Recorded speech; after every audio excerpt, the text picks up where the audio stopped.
To discuss all of this and more, we're joined by Gadi Adelman. He's the counterterrorism expert and advisor, and Eric Mandel. Eric is the director of the Middle East Political Information Network. Thank you both for being with us. Gadi, let's start with you. As we heard from Daniel Tzemach, Hamas boasting that last month it launched 700 rockets in 30 hours, as they say. They claim that they have now found a way to overcome the Iron Dome rocket defense system. What do you make of this? Have they? Not really, no. Let me explain. The Iron Dome, since its beginning, has really only been about 90% capable of stopping all the incoming rockets and missiles from Gaza or from the north as well, wherever it's being utilized. Having said that, they got away with what they got away with in this last round. And without getting into the defenses of what Israel's going to do, it will not happen again. I can say that adamantly. It won't happen twice. Eric, does this mean that they're going to add more Iron Dome batteries? Is that the solution here? This really changes Israel's strategic paradigm. When Iron Dome came in the mid-2000s, the idea of it, Israel was always supposed to be fighting on somebody else's territory is the best way to fight. And the whole idea of absorbing missiles but being able to shoot them down really went against the Israeli strategy. But it is correct to think about, there were 700 missiles, almost 700 missiles that were sent. Only 279 were actually engaged, which means most missiles went elsewhere, which means that if they become more accurate, they theoretically can overwhelm it. I actually witnessed in 2012 when they were initially probing about trying how to overwhelm it. The real question here is Israel prepared for, on multiple fronts, intense missile wars? Because this is what Hezbollah could do in miniature. And yeah, that brings us to the bigger picture and the political debate of what Israel should do and what Israel is doing. Gadi, I want to still focus, though, for a little bit on Hamas's claim that it is replenished its rocket supplies. I mean, that was, again, a big political point of contention, at least with former Defense Minister Avigdor Lieberman with the previous elections, this ceasefire cycle with Hamas, where they're basically able to call timeout every time the Israeli defense gets a little bit too much for them.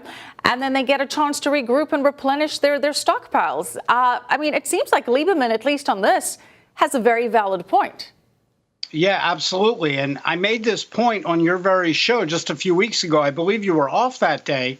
And we were talking about Iran having stopped their funding of Hamas. And I said it's not going to stop the rockets because one way or another, be it from other countries or by moving money around, Hamas will continue to rearm. This is what they do. And we've talked about it before. During every so-called ceasefire, it's nothing more than a time for them to rearm. So having this many rockets, it doesn't surprise me at all.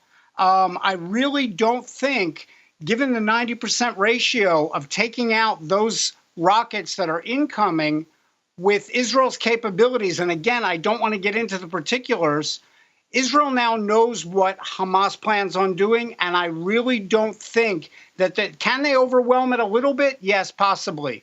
Will they do as much harm as they did in this last round? I don't believe so. Yeah, well, as we mentioned, this was a big reason why Lieberman threw Israel into the last election. A different reason why Israel is thrown into election this time, mostly over the issue of ultra-Orthodox Jews being exempt from military service. And as Israel is in this new political landscape, we're learning that a former prime minister may be back in the political game. He's been out of politics for 6 years, but there are reports that former Israeli Prime Minister Ehud Barak could be making a comeback. At least that is according to Israel's Channel 12 News.